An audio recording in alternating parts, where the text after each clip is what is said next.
Hi friends, welcome back to my channel. ഇന്ന് ഞാൻ വന്നിട്ടുള്ളത് മസാല ബ്രെഡിൻ്റെ ഒരു റെസിപ്പി ആയിട്ടാണ്. നമുക്ക് വൈകുന്നേരത്തെ ചായക്കൂട്ടലിന് പെട്ടെന്ന് തന്നെ ഉണ്ടാക്കിയെടുക്കാൻ പറ്റുന്ന ഒരു ഐറ്റമാണിത്. നല്ല ടേസ്റ്റി ആയിട്ടുള്ളൊരു ചായക്കൂട്ടലാണിത്. അപ്പോൾ ഇത് ഉണ്ടാക്കുന്നത് എങ്ങനെയാണെന്ന് പറയുന്നതിൻ്റെ മുന്നേ എൻ്റെ വീഡിയോസ് നിങ്ങൾക്ക് ഇഷ്ടമാവുകയാണെങ്കിൽ തീർച്ചയായിട്ടും ലൈക്ക് ചെയ്യുക, ഷെയർ ചെയ്യുക, സബ്സ്ക്രൈബ് ചെയ്തിട്ട് കൂടുതൽ വീഡിയോസ് കാണുക. ഇതെങ്ങനെയാണ് തയ്യാറാക്കുന്നതെന്ന് നോക്കാം. ആദ്യം നമുക്ക് ഈ ബ്രെഡ് ഒന്ന് ടോസ്റ്റ് ചെയ്തെടുക്കണം. അപ്പോൾ അതിന് വേണ്ടിയിട്ട് ഞാനൊരു പാൻ അടുപ്പത്ത് വെക്കുന്നുണ്ട്. ഞാനിവിടെ 10 വൈറ്റ് ബ്രെഡാണ് എടുത്തിട്ടുള്ളത്. ഇത് നമുക്ക് രണ്ട് സൈഡും നന്നായിട്ടൊന്ന് ടോസ്റ്റ് ചെയ്തെടുക്കാം. ഒട്ടും എണ്ണയൊന്നും ഉപയോഗിക്കുന്നില്ല, എണ്ണയൊന്നും ഉപയോഗിക്കാണ്ടാണ് ടോസ്റ്റ് ചെയ്തെടുക്കുന്നത്. എന്തിനാ എങ്ങനെ ചെയ്യുന്നതെന്ന് വെച്ച് കഴിഞ്ഞാൽ നമ്മൾ മസാല ബ്രെഡ് തയ്യാറാക്കുന്ന സമയത്ത് ഈ ബ്രെഡ് കുഴഞ്ഞു പോകാണ്ടിരിക്കാൻ വേണ്ടിയിട്ടാണ് ഇതൊന്ന് ടോസ്റ്റ് ചെയ്തെടുക്കുന്നത്.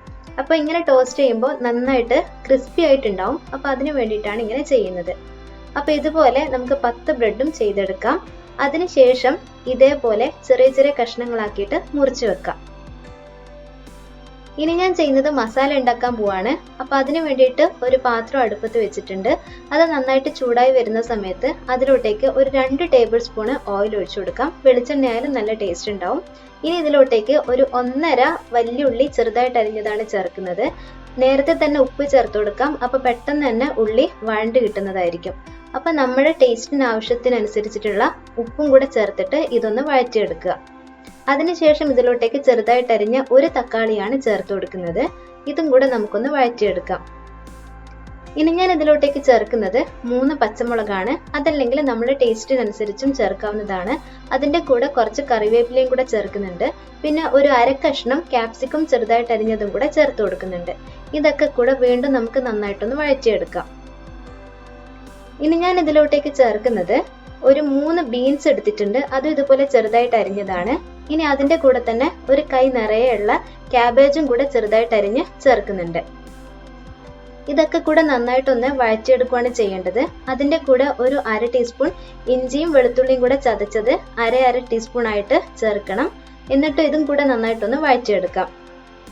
ഇനി ഇതിലോട്ടേക്ക് ഞാൻ ചേർക്കുന്നത് ഒരു 1/2 ടീസ്പൂണോളം മഞ്ഞൾപ്പൊടിയാണ്. അതിൻ്റെ കൂടെ തന്നെ ഒരു 1/4 ടീസ്പൂൺ ഗരം മസാലയും 1 ടീസ്പൂണോളം ചിക്കൻ മസാലയും കൂടെ ചേർത്ത് കൊടുക്കുന്നുണ്ട്. നല്ലൊരു ഫ്ലേവർ കിട്ടാൻ വേണ്ടിയിട്ടാണ്. ഇനി ഇതൊക്കെ പച്ചമണം മാറുന്നത് വരെ നന്നായിട്ടൊന്ന് വഴറ്റിയെടുക്കുക. അതിനുശേഷം നമുക്ക് ഇതിലോട്ടേക്ക് ഏകദേശം ഒരു 5 ടേബിൾ സ്പൂണോളം വെള്ളം, അല്ലെങ്കിൽ ഈ പച്ചക്കറികളൊക്കെ വേവാൻ ആവശ്യമായിട്ടുള്ള വെള്ളവും കൂടെ ഒഴിച്ചിട്ട് ഇതൊന്ന് മൂടി വെച്ചിട്ട് വേവിച്ചെടുക്കാവുന്നതാണ്. ഇത് വേവുന്ന നേരം കൊണ്ട് നമുക്ക് കുറച്ച് മുട്ട ചിക്കിയെടുക്കാനുണ്ട്. അപ്പോൾ അതിന് വേണ്ടിയിട്ട് ഞാനൊരു പാൻ അടുപ്പത്ത് വെച്ചിട്ടുണ്ട്. പാൻ ചൂടായി വരുന്ന സമയത്ത് അതിലോട്ടേക്ക് 2 മുട്ടയാണ് പൊട്ടിച്ചൊഴിച്ചു കൊടുക്കുന്നത്. ഇതിനും നമ്മൾ എണ്ണയൊന്നും ഉപയോഗിക്കുന്നില്ല. എന്നിട്ട് ഇതിലോട്ടേക്ക് ആവശ്യത്തിന് ഉപ്പും കൂടെ ചേർത്തിട്ട് നമുക്കിതൊന്ന് ചിക്കിയെടുക്കാവുന്നതാണ്. ഇങ്ങനെ ചെയ്തിട്ടില്ലെങ്കിൽ പച്ചക്കറിയൊക്കെ വെന്ത് കഴിഞ്ഞാൽ നമുക്ക് അതിൽ തന്നെ മുട്ട ചിക്കിയെടുക്കാവുന്നതാണ്. പക്ഷെ അത് പെട്ടെന്ന് തന്നെ നമുക്ക് സമയം കുറച്ചും കൂടെ ലാഭിക്കാൻ വേണ്ടിയിട്ടാണ് ഞാൻ ഇങ്ങനെ ചെയ്തിട്ടുള്ളത്. അപ്പോൾ അപ്പുറത്തെ അടുപ്പിൽ നിന്ന് നമ്മുടെ പച്ചക്കറി വേവുന്നുണ്ട്. അപ്പോൾ അതിൻ്റെ ഇടയിൽ നമുക്കിവിടെ മുട്ട ചിക്കിയെടുക്കാം. അപ്പോൾ നമ്മുടെ മുട്ട ഇവിടെ റെഡി ആയിട്ടുണ്ട്. ഇനി നമുക്കിതിൻ്റെ ഫ്ലെയിം ഓഫ് ചെയ്യാം. അപ്പോൾ അപ്പോഴേക്കും നമ്മുടെ പച്ചക്കറി ഇവിടെ നന്നായിട്ട് വെന്തിട്ടുണ്ട്. ഇനി നമുക്ക് ഇതിലോട്ടേക്ക് നമ്മുടെ മുട്ട ചേർത്ത് കൊടുക്കുകയാണ് ചെയ്യേണ്ടത്. അപ്പോൾ നമുക്കിതിൻ്റെ ഫ്ലെയിം ഓഫ് ചെയ്യാം. ഫ്ലെയിം ഓഫ് ചെയ്തതിന് ശേഷം നമുക്ക് ഇതിലോട്ടേക്ക് മുട്ടയും കൂടെ ചേർത്ത് കൊടുക്കുക. അപ്പോൾ ഞാൻ ചിക്കി വെച്ച മുട്ടയും കൂടെ ഇതിലോട്ടേക്ക് ചേർക്കുന്നുണ്ട്. എന്നിട്ട് ഇത് നന്നായിട്ടൊന്ന് മിക്സ് ചെയ്തെടുക്കുക. അപ്പോൾ ഇനി ഇത് ഓവർ കുക്ക് ആവണ്ടെന്ന് വിചാരിച്ചിട്ടാണ് ഫ്ലെയിം ഓഫ് ചെയ്തിട്ടുണ്ട്.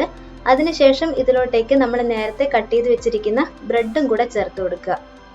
എന്നിട്ട് ഇതെല്ലാം കൂടെ നന്നായിട്ടൊന്ന് മിക്സ് ചെയ്തെടുക്കുക. അപ്പോൾ നമ്മുടെ മസാല ബ്രെഡ് ഇവിടെ റെഡി ആയിട്ടുണ്ട്. ഇതാണ് വളരെ ടേസ്റ്റി ആയിട്ടുള്ളൊരു ഐറ്റമാണിത്. ഇത് നമ്മൾ കഴിക്കാനുള്ള ഏറ്റവും നല്ല കോമ്പിനേഷൻ എന്ന് പറയുന്നത് റായ്ത്തയാണ്. ഇതിൻ്റെ നല്ലൊരു കോമ്പിനേഷൻ. ഞാൻ റായ്ത്തൻ്റെ വീഡിയോ ഓൾറെഡി ഇട്ടിട്ടുണ്ട്. അപ്പം നല്ല കട്ട തൈരാണ് എടുക്കുന്നതെങ്കിൽ അടിപൊളിയായിരിക്കും ഇത് കഴിക്കാനായിട്ട്. അപ്പം നമുക്കിതൊരു വേറെ പാത്രത്തിലോട്ടേക്ക് സെർവ് ചെയ്യാനായിട്ട് മാറ്റി കൊടുക്കാം. അപ്പോൾ കണ്ടില്ലേ, വളരെ സിമ്പിൾ ആയിട്ടുള്ള ഒരു ഐറ്റം അല്ലേ. നമുക്ക് പെട്ടെന്ന് തന്നെ ഉണ്ടാക്കിയെടുക്കാൻ പറ്റും. പിന്നെ എന്തായാലും ബ്രെഡ് നന്നായിട്ട് ടോസ്റ്റ് ചെയ്തെടുക്കണേ, അല്ലെങ്കിൽ നമ്മൾ ഇതുപോലെ മിക്സ് ചെയ്യുമ്പം കുഴഞ്ഞു പോകാനുള്ള സാധ്യതയുണ്ട്. അപ്പം നിങ്ങൾ ഇതുവരെ ഈ ഒരു ഐറ്റം ഉണ്ടാക്കിയിട്ടില്ലെങ്കിൽ തീർച്ചയായിട്ടും ഒന്ന് വീട്ടിൽ ട്രൈ ചെയ്ത് നോക്കുക. എന്നിട്ട് നിങ്ങളെ ഫീഡ്ബാക്ക് ഞങ്ങൾ കമൻ്റായിട്ട് അറിയിക്കാം. അപ്പോൾ വീണ്ടും നല്ല റെസിപ്പി വീഡിയോ ആയിട്ട് നാളെ ഉച്ചയ്ക്ക് 2 മണിക്ക് കണ്ടുമുട്ടാം. അതുവരേക്കും take care, bye bye. Thank you for watching.